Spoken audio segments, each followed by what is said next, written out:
दोस्तों UP DElEd online admission form 2023 दोस्त अगर देखा जाए आपके बीच में डीएलएड के संदर्भ में पल पल की अपडेट चैनल के माध्यम से प्रोवाइड की जा रही है। जैसा कि कुछ जो आपके कन्फ्यूजन्स बने हुए थे डीएलएड एडमिशन के संदर्भ में, आपको पता है आपकी जो आवेदन की तिथि थी वो ऑलरेडी बढ़ चुकी है।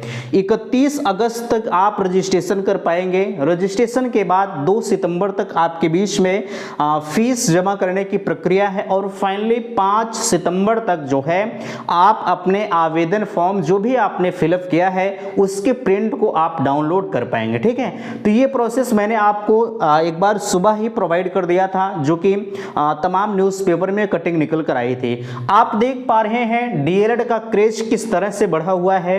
18 तारीख तक आंकड़ा जो है वो पीएनपी ने निकाला था, जिसमें उन्होंने बताया था कि भैया हमारे पास जो अभी तक टोटल फॉर्म आ चुके हैं वो लगभग 3,42,000 अभ्यर्थियों ने आवेदन कर दिया है। ये डीएलएड के इतिहास में पहली बार ऐसा हुआ है जो इतने ज्यादा आवेदन आए हुए। आपकी सीटें कितनी हैं? सीटें मैंने आपसे बताया है कि 2,33,350 सीटें हैं, जिसमें डाइट की जो सीटें हैं वो 10,600 सीटें हैं। ठीक है, 2,33,350 में ही ये 10,000 जो है 600 सीटें समाहित। ऐसा नहीं है कि 2,33,000 अलग है 10,000 अलग है। ठीक है, ये नहीं है। टोटल सीटों 2,33,350 सीटों पर एडमिशन इस सत्र में होना है।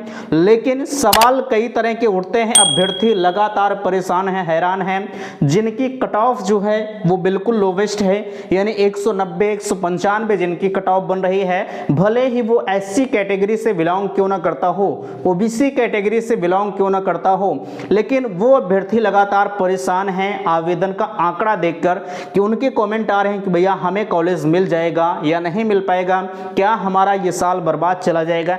ऐसे से आपके कंफ्यूजन्स बन रहे हैं। कुछ लोग कह रहे थे कि आप गलत जानकारी देते हैं। मैं आप सभी से निवेदन करूंगा, जितने लोग यह वीडियो देख रहे हैं, प्लीज आप सभी मुझे कमेंट करके बताएं कि मैंने आपको कौन सी गलत जानकारी दी है।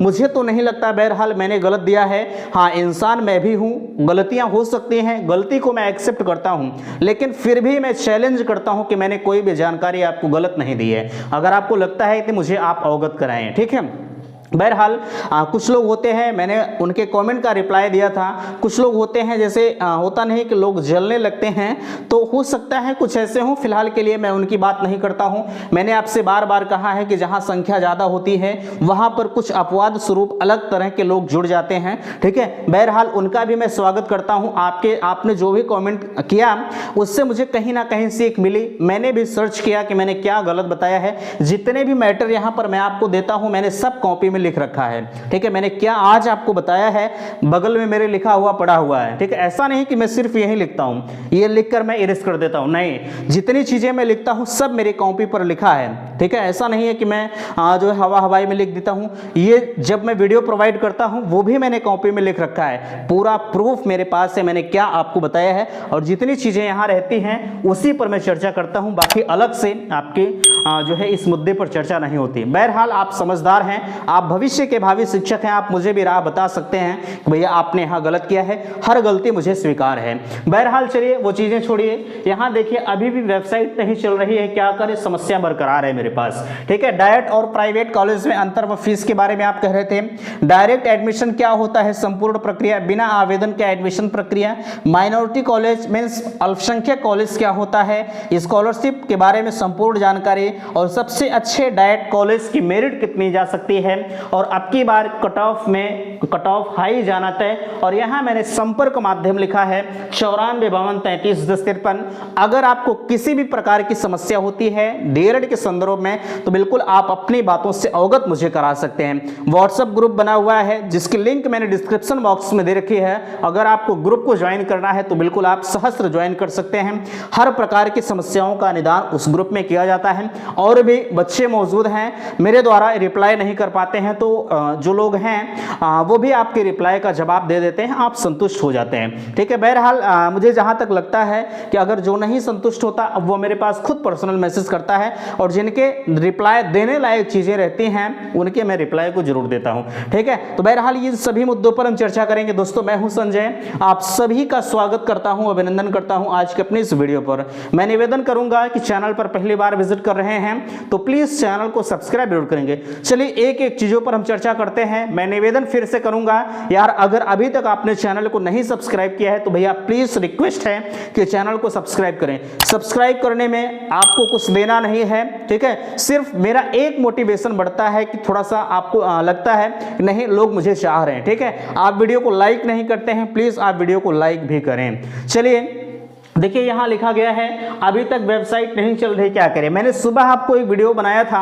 जिसमें मैंने आपसे कहा था कि वेबसाइट की समस्या आपकी बरकरार है, आप क्या करें। देखिए हर रोज पीएनपी जाना थोड़ा सा अपने आप को अच्छा नहीं लगता, इस चीज को आप नोट करिएगा। ठीक है, हर रोज पीएनपी जाना अच्छा नहीं लगता, इसलिए मैंने कहा है आज तो नहीं जाएंगे, लेकिन कल आपकी समस्या को लेकर अगर आज दिन भर और रात भर में वेबसाइट नहीं सही होती है तो और जो है इस समस्या को लेकर पीएनपी जाया जाएगा। लेकिन आप सभी से मैं निवेदन करूंगा कि आप भी पीएनपी को इस चीज से अवगत करा सकते हैं ईमेल के द्वारा। ठीक है, ज्यादा से ज्यादा लोग पीएनपी को मेल करें कि महोदय आपकी वेबसाइट नहीं चल रही है। आपने आवेदन की डेट तो बढ़ा दिया है, लेकिन डेट बढ़ाने से कोई मतलब नहीं है ना, डेट बढ़ाने से कोई मतलब नहीं। जब आपकी वेबसाइट ही नहीं चलेगी तो आप डेट बढ़ाकर क्या करेंगे, कुछ नहीं होगा। ठीक है, इसलिए फिर से मैं रिक्वेस्ट करूंगा कि जैसे आप आवेदन की तिथि बढ़ाने के लिए पीएनपी को मेल किए थे, वही कंडीशन आज फिर आपके पास है। ज्यादा से ज्यादा लोग जो लोग आवेदन कर चुके हैं उनसे भी मैं रिक्वेस्ट करूंगा कि अपने भाई बहनों के लिए ये सहयोग जरूर करें कि ज्यादा से ज्यादा लोग पीएनपी को मेल करें। ईमेल आईडी सबको पता है, ताकि पीएनपी भी एक बार फिर से इस पर जो है विचार करें कि वेबसाइट नहीं चल रही है, बच्चे परेशान हैं, मेरे डेट बढ़ाने का कोई मतलब नहीं है। डेट बढ़ गई है लेकिन फिर से ये चांसेस लग रहे हैं 3,42,000 40,000 एडमिशन हुए हैं, लेकिन यह मानकर चला जा रहा है कि जो अब की बार का आंकड़ा आवेदन का होगा वो लगभग 4 लाख के पास पहुंचेगा। और आपके यहां सीटें कितनी हैं, 2,32,000 जो 33,350 सीटें इस समय हैं। ठीक है, तो बहरहाल ये चीजें आप समझ पाए, पीएनपी को मेल करें। ज्यादा से ज्यादा लोग, एक मेल से काम नहीं चलेगा, ज्यादा से ज्यादा आप ईमेल करने का प्रयास करें कि महोदय वेबसाइट में फिर से एक बार संशोधन किया जाए। अन्यथा की स्थिति में जैसे कुछ लोग इंतजार कर रहे होंगे कि वेबसाइट नहीं चल रही है, हम क्या करें, आवेदन कैसे करें, मैं उनसे भी कहना चाहूंगा आप इंतजार ना करें वेबसाइट की अच्छी खासी चलने की, आप लगातार संघर्ष करें। कुछ लोगों को फोटो सिग्नेचर अपलोड करने में ये समस्याएं हो रही हैं, तो मैं उनसे भी कहना चाहूंगा प्लीज आप इंतजार ना करें। ठीक, आप लगातार परिश्रम करते रहें, आने वाले समय में आपका फॉर्म फिलअप हो जाएगा। यह उस समय की आप बात ध्यान रखिएगा जब वेबसाइट आपकी एकदम नहीं चल रही थी, बच्चे 2-2:30 बजे रात को ऑनलाइन कर रहे थे। ठीक है यार, आपके लिए तो दिन भर वेबसाइट खुली, आप कर सकते हैं, लेकिन कुछ लोग अभी भी मस्त हुए घूम रहे हैं। जब वही 2-1 दिन बचेगा तो वो कहेंगे कि भैया आप एक बार फिर से डेट बढ़वा दिए जाए, तो अब ये संभव नहीं है। ठीक है, डेट बढ़ाना अब संभव नहीं है, आप इसे भी अच्छी तरह से समझ लीजिएगा। चलिए आगे, डाइट और प्राइवेट कॉलेज में अंतर क्या होता है, फीस प्रक्रिया। फीस के बारे में अगर हम कहें तो जो डाइट की फीस होती है इनकी फीस जो है 10,200 रुपये होती है, और प्राइवेट की फीस जो होती है वो 41,000 रुपये होती है ना। इन दोनों फीसों को आप ध्यान रखिएगा। अब इनमें अंतर क्या होता है, हर किसी की प्रबल इच्छाएं होती हैं कि हम डाइट से ही करेंगे तो करेंगे, अन्यथा स्थिति में नहीं करेंगे। देखिए डाइट से करने वाले में कोई, डाइट और प्राइवेट में कोई अंतर नहीं होता। हम मानकर चलते हैं कि आप प्रयागराज के रहने वाले हैं और आपका घर, आपको मिल गया डाइट भैया आजमगढ़। ठीक है, अब यहां से इतनी दूर की दूरी जो है वो काफी अच्छी खासी हो जाएगी, तो कोई मतलब नहीं निकलेगा। ठीक है, आप 10,200 रुपए देकर यहां आएंगे डीएलएड करने के लिए, और आपकी फीस जैसे आप अपने घर के आसपास, यहीं प्रयागराज के आसपास में ही कहीं कोई भी प्राइवेट कॉलेज ले लेते हैं तो आपको, आपके खर्चे जो है थोड़े से बच जाएंगे। बहरहाल हम ये नहीं कह रहे हैं कि आप मत जाइए, आपके इनकम के ऊपर है, अगर आपके पास भाई बैकअप है तो आप जाइए, मुझे उससे ऐतराज नहीं है। लेकिन ये अपडेट उस अभ्यर्थी के लिए है जिनकी प्रबल इच्छा है कि हम डाइट से करेंगे, लेकिन उनकी आर्थिक स्थिति ठीक नहीं है। ठीक है, तो उस चीज को नोट करिएगा। आप 60-70 किलोमीटर जाएंगे, रूम लेंगे, रूम लेकर रहेंगे, और खर्चा, रूम रेंट वगैरह सब कुछ आपका इस 41,000 रुपए से ज्यादा पड़ जाएगा। ठीक है, इसलिए इस चीज को आप ध्यान ध्यान रखिएगा कि आप अपने घर से ज़्यादा दूरी पर तो कॉलेज नहीं ले रहे हैं, बाकी आपकी इच्छा है, मैं आपको मना नहीं कर रहा हूं, आप इस चीज़ से वाकिफ हो जाइए कि डाइट और प्राइवेट में कोई खास अंतर नहीं होता है।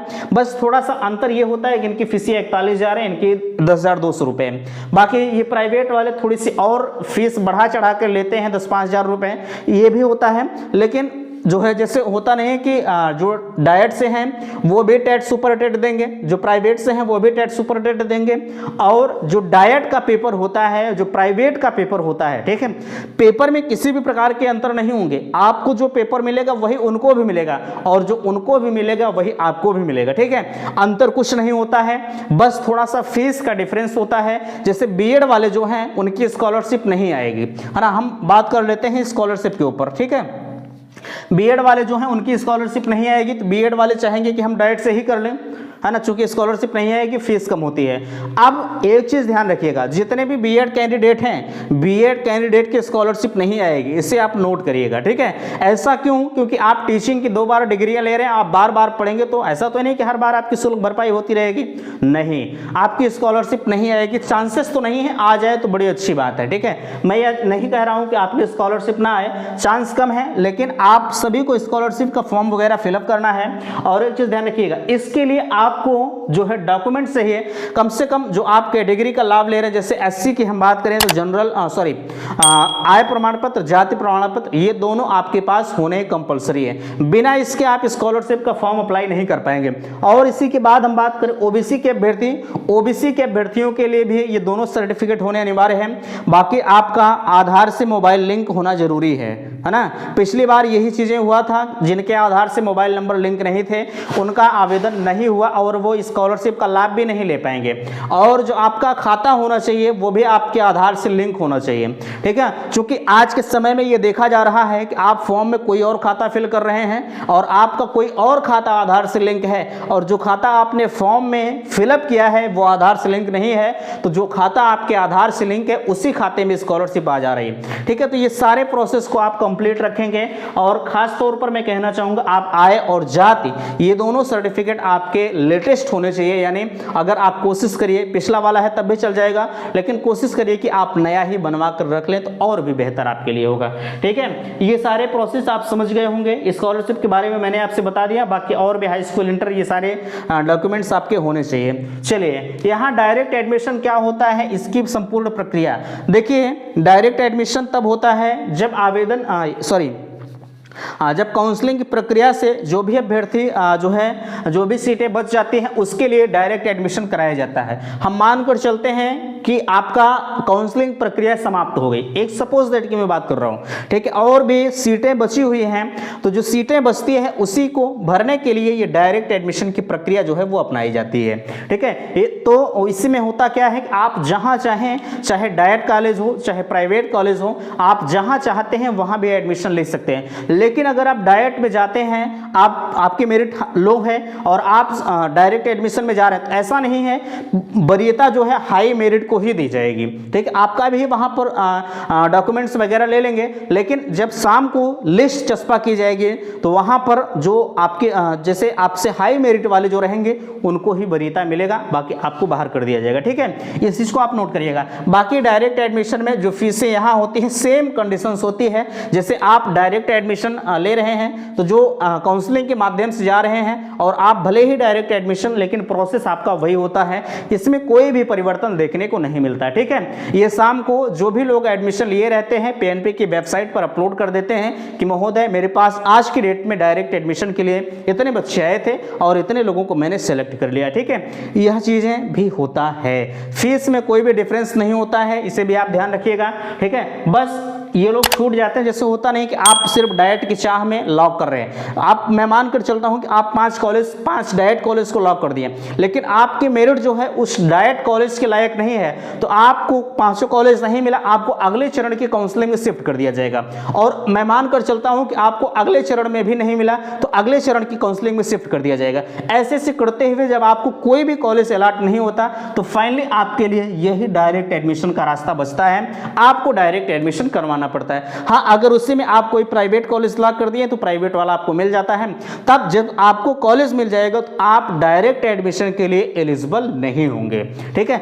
अगर 10,000 रुपए की फीस वगैरह जमा होती है, जब आप फीस जमा कर देंगे तो आपको कंफर्म है कि अब उसी कॉलेज में एडमिशन लेना है जिसके लिए आपने 10,000 का फीस पेमेंट किया, ठीक है। अब उस कॉलेज में परिवर्तन नहीं होगा, इसे भी आप नोट करिएगा, ठीक है। चलिए आगे, बिना आवेदन का एडमिशन प्रक्रिया।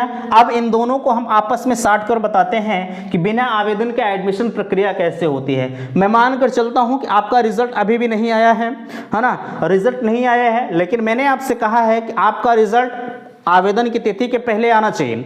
आवेदन की तिथि के बाद आया तो आप डायरेक्ट बिना आवेदन के एडमिशन भी नहीं ले सकते। यानी माइनॉरिटी कॉलेज के पास ये जो है औकात होती है, हम बात करें औकात ही समझ लीजिए, जो भी समझिए आप, ठीक है। माइनॉरिटी के पास ये पावर मिला होता है कि आप 50% सीटों पर जो है मैनेजमेंट कोटे से आप आवेदन कर दीजिए, ठीक है। तो ये लोग 50% सीटों पर अपने आप से अपने आप से एडमिशन करते हैं, जिसका चाहे उसका कर सकते हैं, ठीक है। इनको सीटें मिली रहती हैं, आप आवेदन नहीं भी किए रहेंगे तब भी करा लेंगे। लेकिन ये जो मैंने कंडीशंस आपको बताया कि पता लगा 31 तारीख के बाद आपका रिजल्ट आया है, तो इस कंडीशंस में आपका एडमिशन नहीं होता है, चाहे आप माइनॉरिटी कॉलेज में ही क्यों ना गए हो, ठीक है।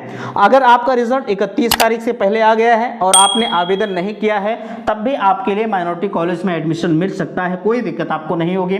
जैसे ये बच्चे होते हैं जो आवेदन करके काउंसलिंग के माध्यम से गए हैं, सेम प्रोसेस आपके लिए भी होता है, आप यहाँ एडमिशन ले सकते हैं। थोड़ी सी फीस वगैरह इनकी ज्यादा होती है, बस यही समस्याएं होती हैं, ठीक है। चलिए ये सारी चीजें मैंने आपको बता दिया। और यहाँ देखिए सबसे अच्छे डाइट कॉलेज की मेरिट कितनी जा सकती है। सबसे अच्छे खासे डाइट की मेरिट जो होती है वो लगभग 250 के आसपास में, 240 के आसपास में। ये मैं प्रयागराज की ही बात करूं तो कम से कम मानकर चला जाता है कि 240-245 के आसपास में इनकी मेरिट जाती है। ये पहले चरण के काउंसलिंग में होता है, दूसरे चरण में कट ऑफ और कम होती है, तीसरे चरण में और कम होती है, फाइनली जाते जाते बिल्कुल लोवेस्ट हो जाती है अगर सीट बची रहती है तो। अन्यथा की स्थिति में ये मानकर चला जाता है कि 240 के आसपास में डाइट की कट ऑफ जा सकती है। जैसे आपके अग्रणी क्षेत्र हो गए, आपका ये जो है यहाँ प्रयागराज हो गया, एक बनारस हो गया, लखनऊ हो गया, और भी तमाम ऐसे जो है जो डाइट जो काफ़ी अपने आप में अग्रणी क्षेत्र में आते हैं। यानी शिक्षा के, मैं ये नहीं कह रहा हूँ कि यार आपका डाइट जो है वो गड़बड़ है, वो शिक्षा के क्षेत्र से नहीं आता, ठीक है, नहीं। जहां शिक्षा का डिमांड थोड़ा सा ज्यादा है, डिमांड हर जगह है, ये भी चीजें हैं, ठीक है। मैं कभी ये नहीं कह रहा हूं कि कोई डाइट गड़बड़ है, हर डाइट की मेरिट थोड़ी सी अलग अलग जाती है, इसको आप ध्यान रखिएगा, ठीक है। मेरे कहने का सेंस यही है। जैसे आपने देखा होगा, मैंने आपको सुबह ही बताया था कि अगर आपकी मेरिट 12,000 रैंक जो है 12,000 के नीचे है तो आप किसी भी डाइट के लिए एलिजिबल हैं। चूंकि 10,200 सीटें हैं, मानकर चला जाता है 1,000-2,000 लोग छोड़ देंगे, नहीं लेंगे, ठीक है, वो प्राइवेट से कर लेंगे। चूंकि डाइट और प्राइवेट में अंतर मैंने आपको बता दिया, तो ऐसे में मानकर चला जाता है कि इतने लोगों को एडमिशन मिल सकता है। अगर आपकी मेरिट इसके अंदर होती है, ठीक है, तो आपको मिल सकता है। अब यहाँ आपकी बार कट ऑफ हाई जाएगी, मैंने आपको बता दिया कट ऑफ हाई क्यों जाएगी, ठीक है, चूंकि इतने लोग आवेदन कर रहे हैं। आवेदन करने से भैया कहीं ना कहीं जब काउंसलिंग प्रक्रिया होगी तो कट ऑफ हाई जाना बिल्कुल लाजमी है, ठीक है। तो आशा करते हैं दी गई जानकारी से आप संतुष्ट हैं। अगर किसी भी प्रकार की आपको समस्या है तो बिल्कुल मुझे आप अवगत कराएं, आपके सारे कंफ्यूजन्स को दूर करने का प्रयास हम वीडियो के माध्यम से कर रहे हैं, ठीक है। तो चलिए मिलते हैं आपसे नेक्स्ट अगली वीडियो में, तब तक के लिए थैंक्स, धन्यवाद।